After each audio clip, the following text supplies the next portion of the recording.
Vrindavan Dham.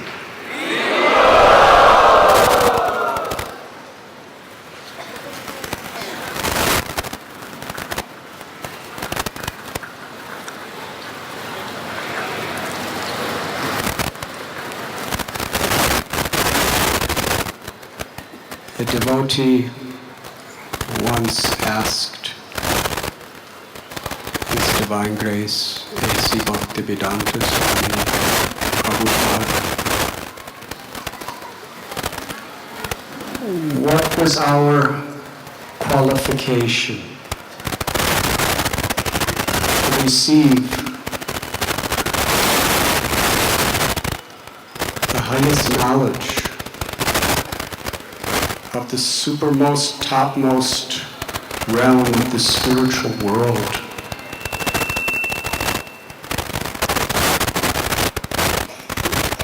Srila Prabhupada, with all humility and honesty, replied, "You had no qualifications. I made your qualifications." And this is so true. It is something for us while here in Vrindavan to very sincerely meditate on. It was here for many years at the Radha temple that Srila Prabhupada lived in those tiny little rooms. Now if you go there, it's very opulent compared to the time of Srila Prabhupada.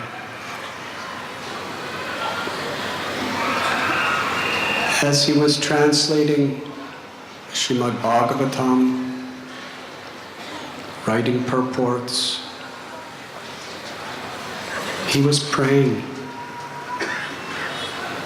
to his Guru Maharaj, Srila Bhaktisiddhanta Saraswati Thakur,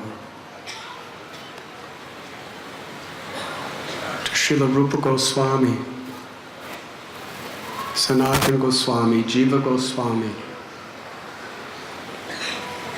praying at the feet of all the great acharyas of our parampara,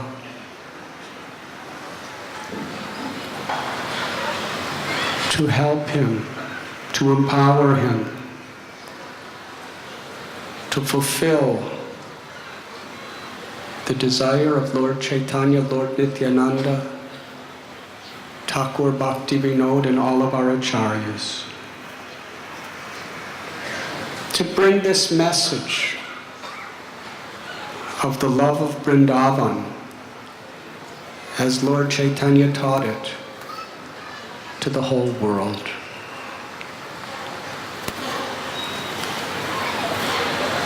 Srila Prabhupada was alone.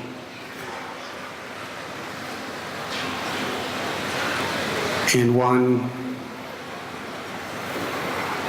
beautiful essay that he wrote, he describes how everything of this worldly existence had vanished in his life like a dream.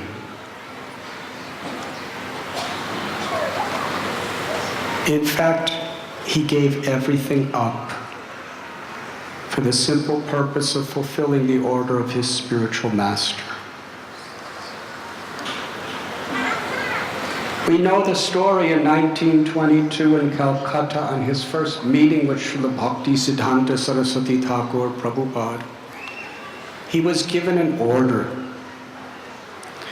You are an intelligent young man. Take this message of Lord Chaitanya and spread it throughout the world in the English language. At the time he was married, He had just had a child who was a baby.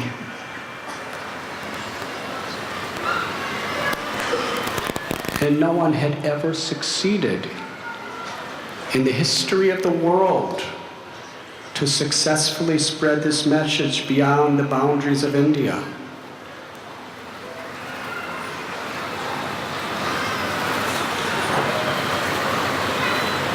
Srila Prabhupada posed his questions, and he was very eager to tell us how happy he was to be defeated by his Guru Maharaj. And from that moment, he took that order as his life and soul. Even though it was 11 years later that he got initiated.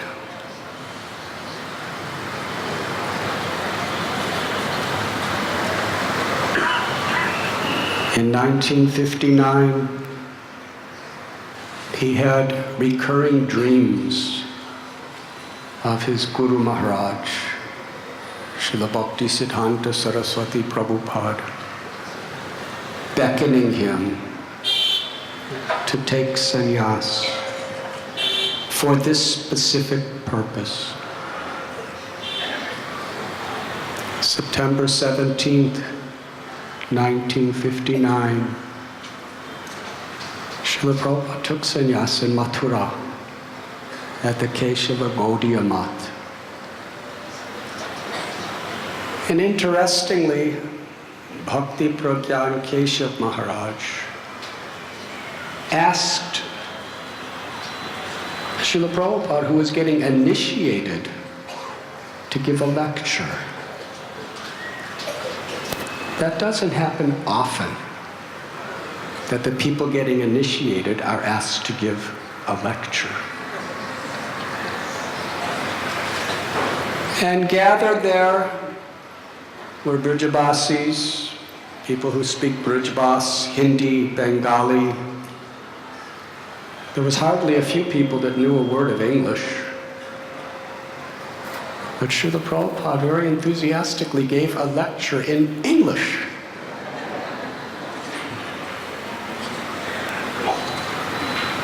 Because Prabhupada's life and soul was to please his Guru Maharaj. He didn't consider material concepts. Vyavashayatmaka budhir ekeha kudunandana bahushaka hyanantascha budhayo vyavashayanam. Srila Prabhupada took from Vishwanath Chakravarti Thakur the purport of this verse from the Gita, that those who are on this path must be resolute in purpose. Their aim must be one. And this means to take the will and the order of the spiritual master as one's life and soul.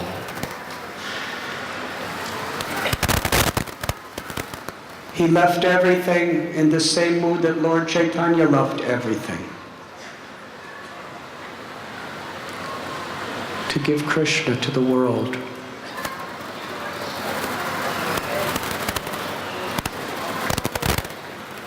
Here in Vrindavan, Srila Prabhupada not only prayed, not only desired, but he worked tirelessly to prepare himself for that mission.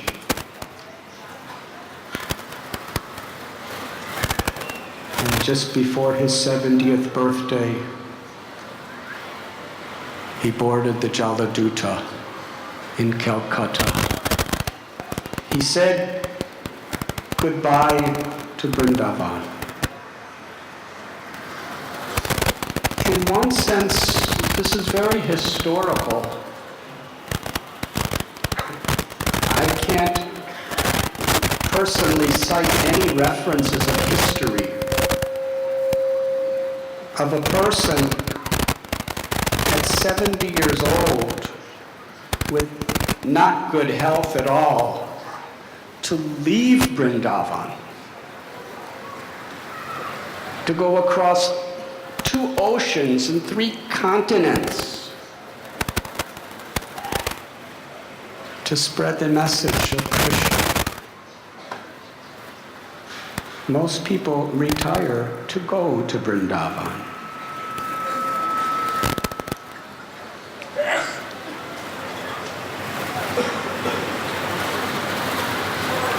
Yes, it was Srila Prabhupada's compassionate prayers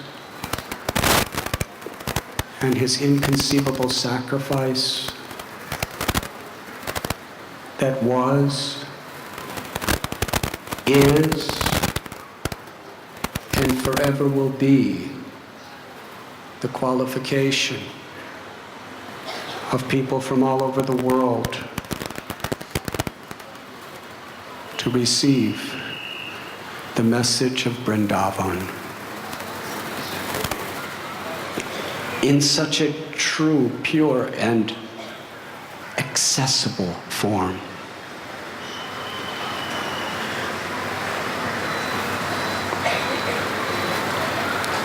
We have come here. There's approximately 5,000 devotees who have registered for the Yatra. Perhaps many more will come. At least many monkeys.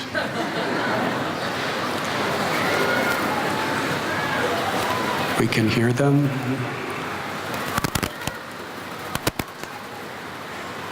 In this month of Kartik, the most holy of all months of the year,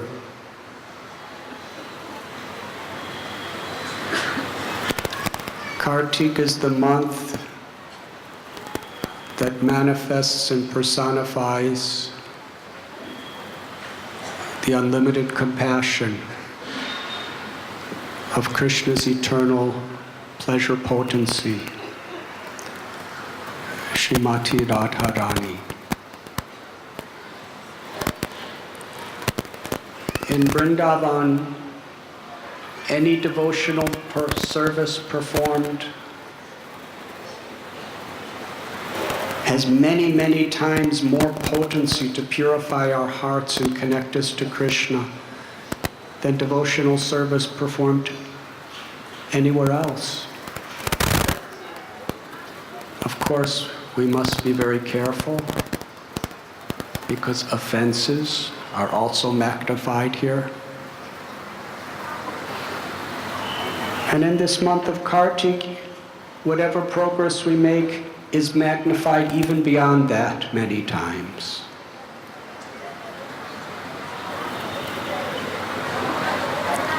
To be in Vrindavan, in the association of devotees at this time,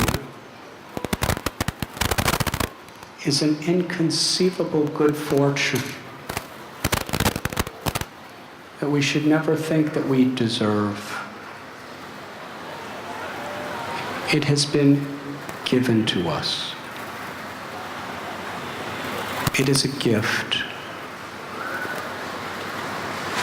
a matchless gift. If our hearts are truly grateful and we express that gratitude through our humble appreciation for Srila Prabhupada's mercy, that of all of our previous acharyas, all the assembled Vaishnavas, and the Supreme Lord, Sri Radha Shyam Sundar.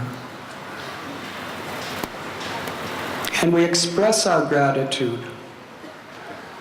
through our service attitude. Vrindavan is a land of bhakti.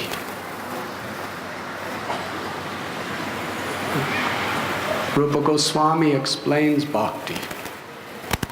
Anyabhilashita sunyam. True bhakti is without a tinge of desire for one's own personal selfish gratification, without a tinge of desires for mystic powers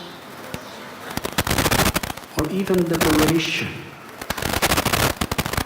It is executed exclusively for the pleasure of Krishna, in the mood of the servant of the servant of the servant of the servant of the Lord. Sri Chaitanya Mahaprabhu explained bhakti in so many ways. In Shikshastakam it is explained, Na dhanam na janam na sundarim kabitam vajakadisha kamaye mama janmani janmanishwari bhavatad bhakti rahoita kitvai. My Lord, I am surrendering my body, mind, words, life, and soul, everything to you. I do not want wealth in return. I do not want the pleasures of the world or the opposite sex. I do not want fame or followers or prestige. I don't want to be known as a great scholar or poet. I don't want mystic yogic cities or even liberation. I only want to serve you, my Lord, for your pleasure. And if you so desire, let it be birth after birth after birth after birth.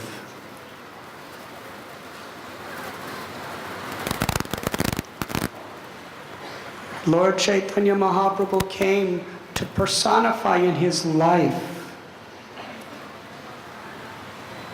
the Srimad Bhagavatam. Savai pungshang paro dharmo yatho bhaktiradhoksha jaya hoita ki apratihaya yayatma suprasidati. The supreme occupation for all humanity is loving devotional service to the Supreme Lord, Sri Krishna. Such devotion must be without any motive to fulfill any type of selfish desire, and uninterrupted by any situation that may come upon us. Because to practice devotional service in this world, we are inevitably going to be facing incredible impediments.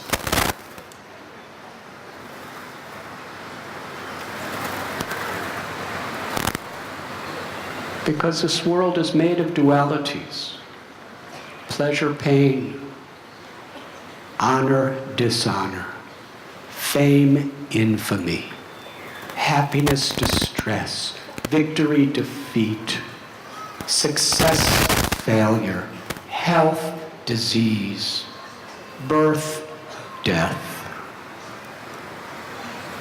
Every one of these things come upon everyone. And sometimes, due to our conditioned nature, we want to select the challenges that I like. But because Krishna is all merciful, Krishna will send us the challenges that we do not like. Because if we like them, they're not really challenges.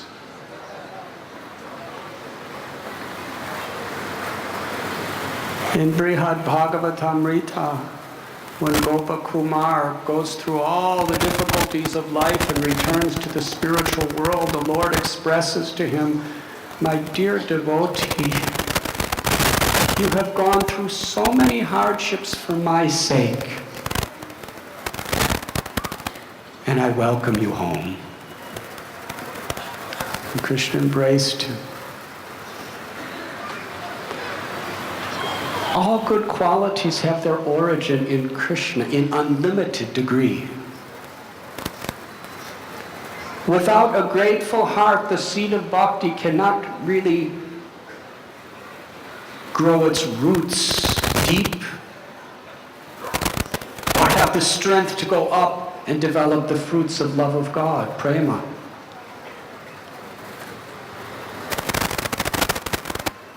Krishna is infinitely grateful for a devotee who strives to remain faithful, to serve under any situation. If we actually are seeing Krishna as the object of our service, that when difficulties come, although they may be hard on our heart, our mind, our body, deep down, there's an enthusiasm that Krishna's allowing me to not only become purified, but to express the sincerity of my desire to serve, which is the meaning of love. In the beginning stages of bhakti, we may not have love, but we all could have the intent to love.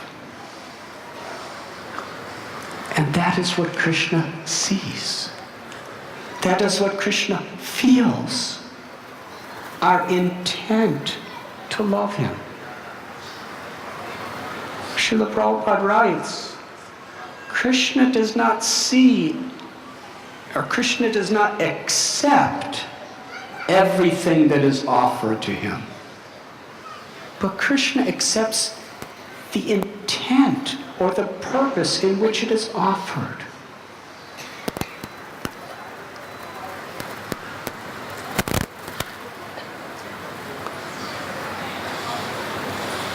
We are here in Vrindavan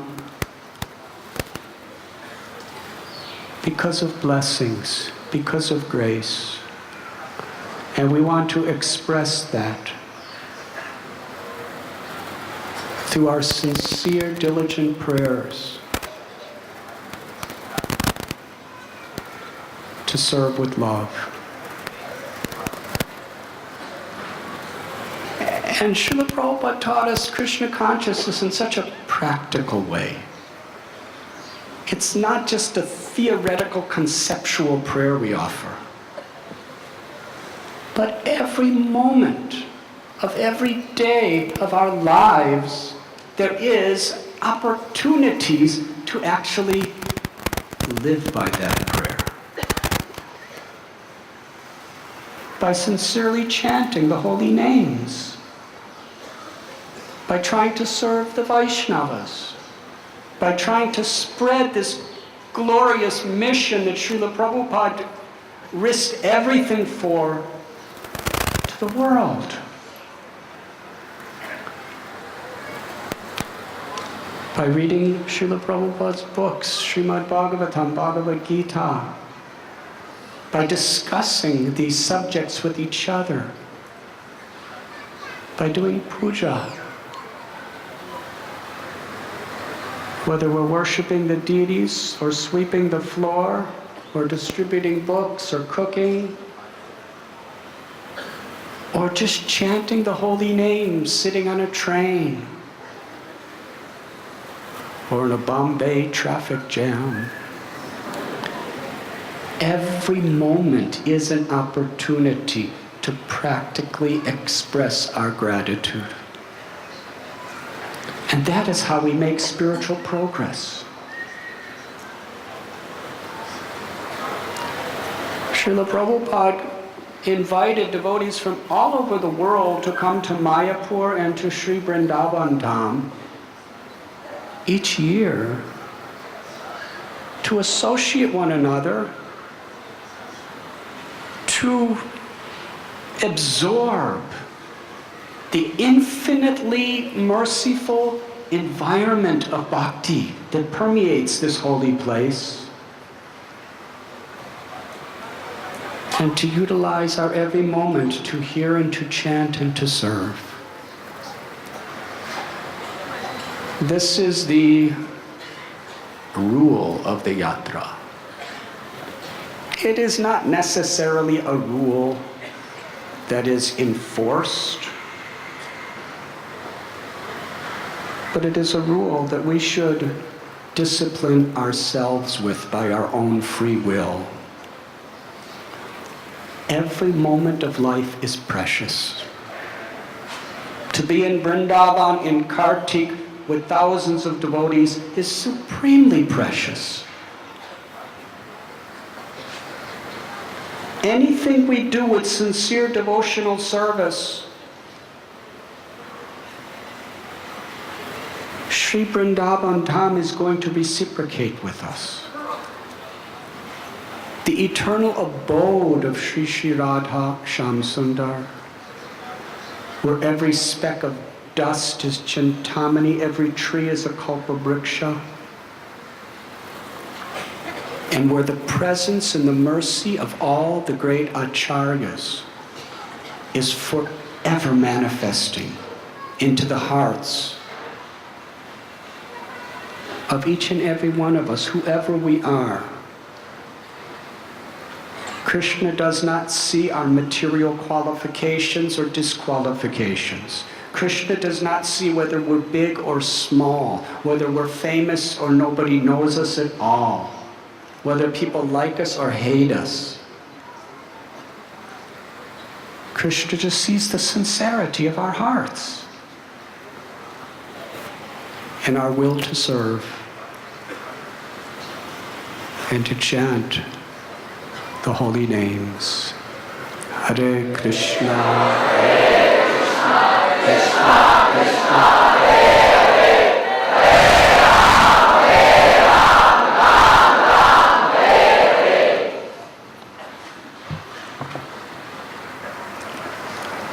Hare. In this beautiful prayer, Hey Krishna Karuna Sindhu Dina Bandhu Jagatpate Gopesha Gopika Kanta Shri Radha Kanta Namostate. We begin by addressing Krishna as Karuna Sindhu. Hey Krishna. Hey means a cry, a call out with all humility to Krishna. Like a baby in a helpless condition cries out for its mother. Like a little calf, when surrounded by Vrindavan monkeys who are about to tear it apart, cries out for its mother.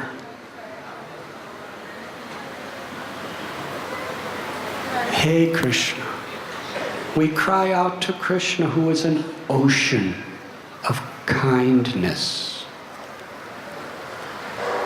But we have no conception of this type of ocean.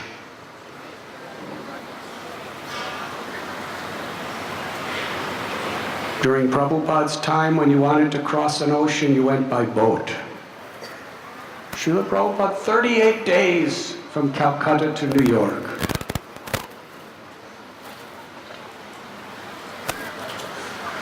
Whether it's the Atlantic Ocean or the Pacific Ocean,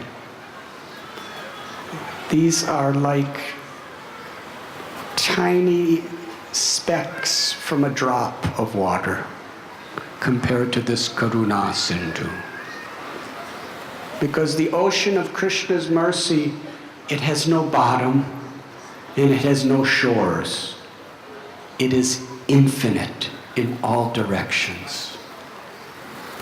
And that infinite, inconceivable, unimaginable kindness, Krishna can direct all of it toward each and every one of us.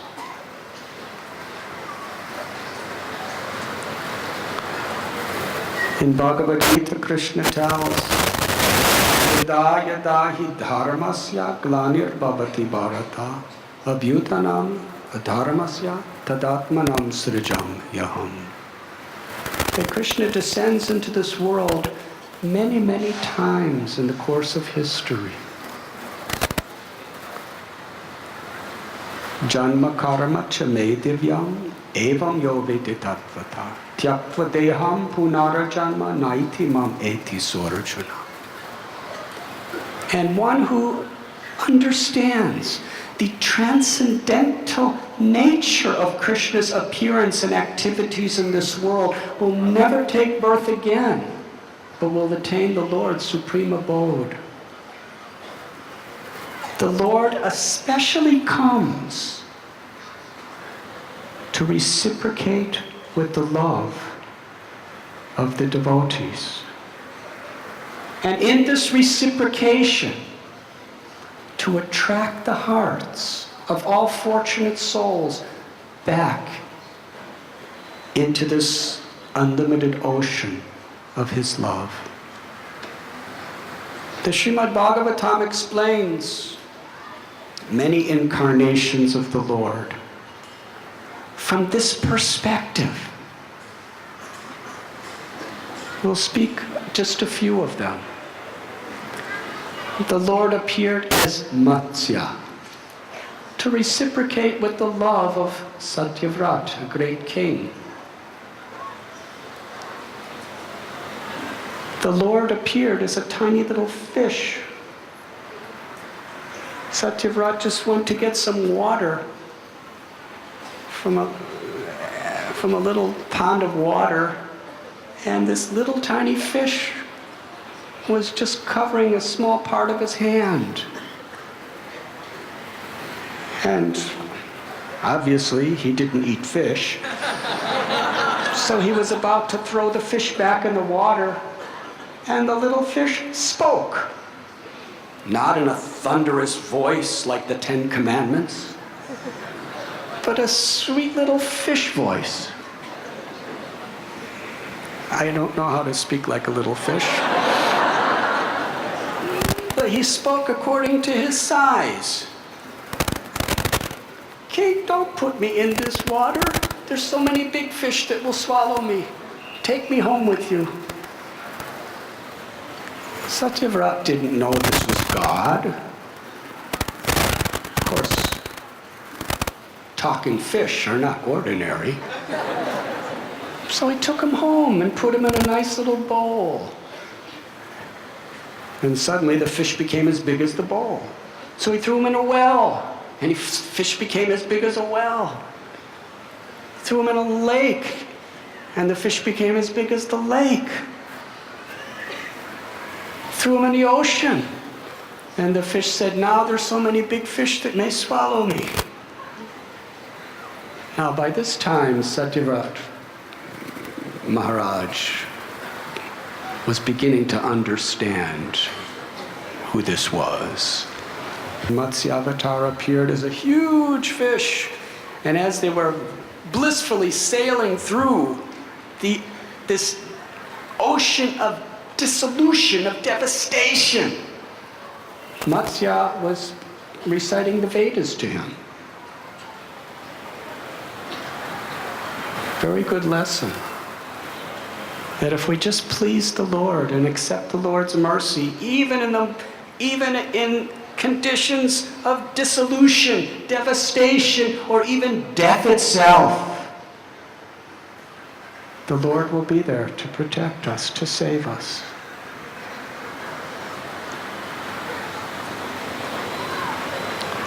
The demigods are on various levels of devotees. Some are pure devotees. Some are karma mishra devotees. Some are jnana mishra devotees.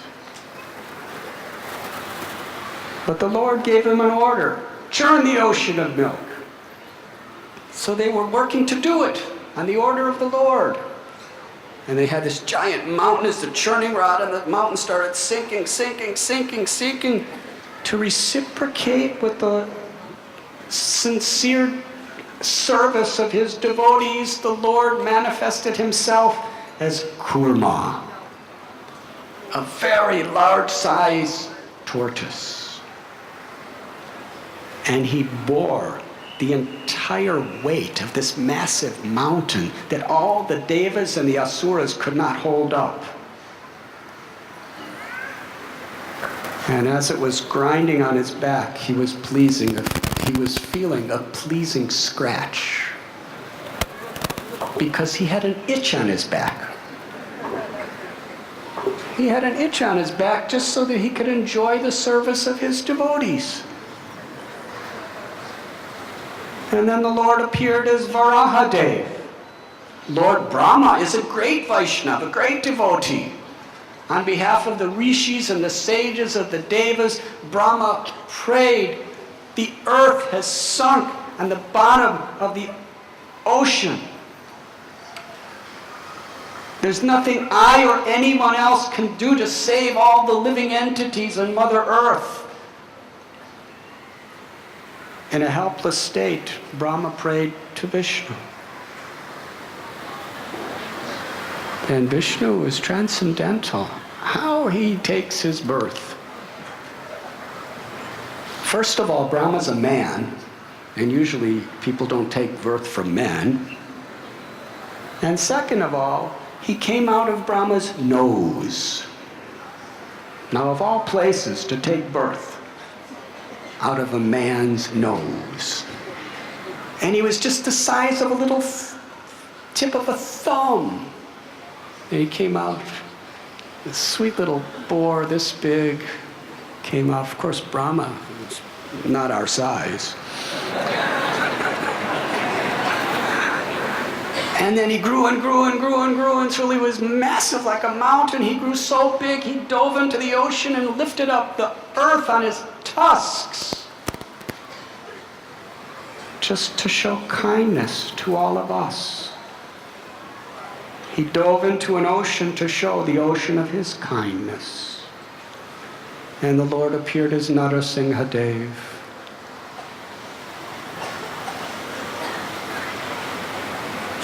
First, he allowed Prahlad Maharaj to endure incredible challenges in his life. He was thrown in fire, he was thrown in oceans, he was thrown in pits of snakes. The little 5-year-old Prahlad just fearlessly remembered Krishna in every situation. And when Hiranyakashipu, this mighty conqueror of the entire universe, he challenged Prahlad, where is this God that you worship? You say that I get my power from this Vishnu, where is he? Prahlad said, he's everywhere. Hiranyakashipu, just to, what is the word? Just to insult Prahlad, to make him look like a fool. He said, he's everywhere? Is he in this pillar? Little Prahlad, with full conviction, said, yes, he's in that pillar. Then let me see him come to save you. Hiranyakashipu smashed his mighty fist against the pillar. Not like that.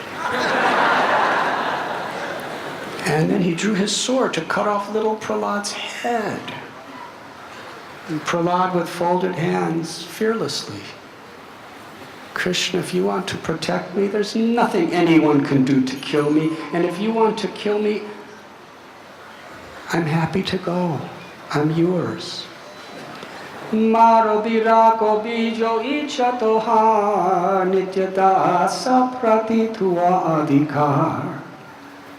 Bhaktivinoda Thakur expresses this spirit of Vaishnavas. Krishna, if you want to protect me, protect me. If you want to kill me, please kill me. I'm your servant unconditionally.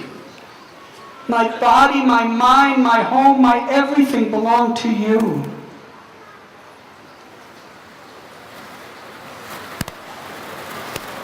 And just to make Prahlad's words true, this little 5-year-old child Lord Narasimhadev appeared from a pillar.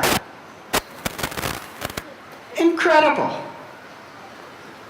Just to prove the words of his devotee, he appeared from a pillar. And just to protect the words of another devotee, Brahma, he appeared as a half man and a half lion. And he was very angry. And after liberating Hiranyakashipu in a very graphic way,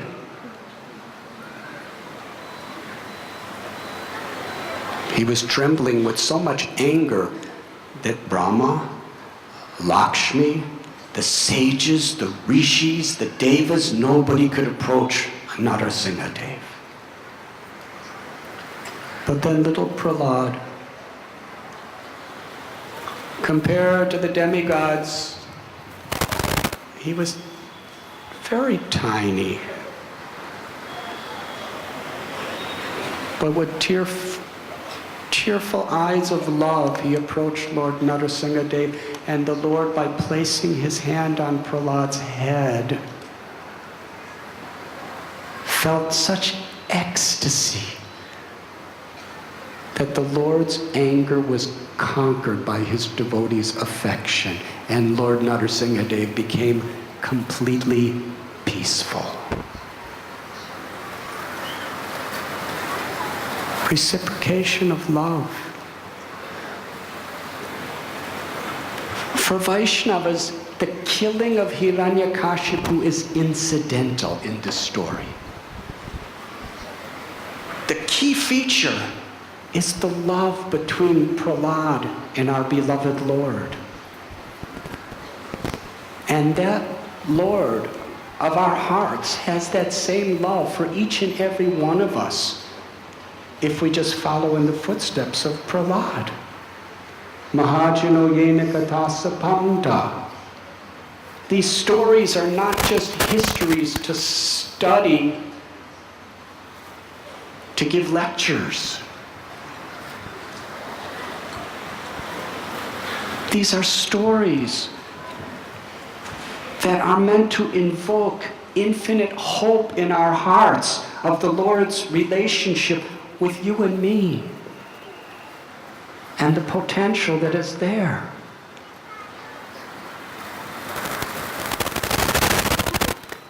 The Lord appeared as Vamanadev to the grandson of Prahlad, Bali.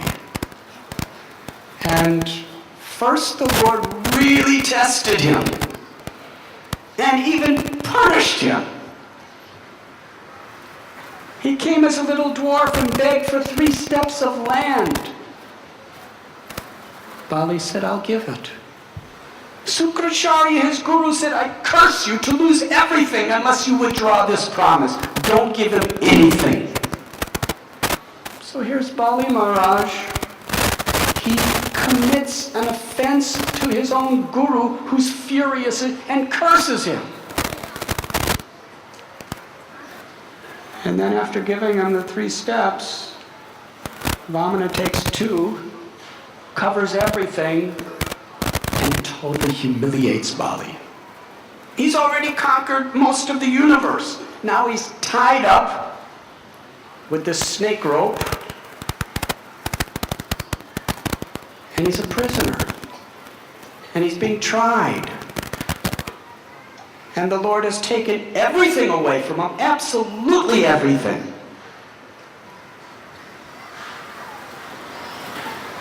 And totally humiliates him in a public eye. And Bali says, the only thing left I have is my life. Put your 3rd step on my head. I surrender everything. Inconceivable test he was put through. And pain. But because he surrendered, the Lord reciprocated to give him a Vaikuntha planet in this world. And the Lord became his doorkeeper, where Bali Maharaj, 24 hours a day for millions and millions of years, could see Vamanadev, his beauty, his form, his love, constantly.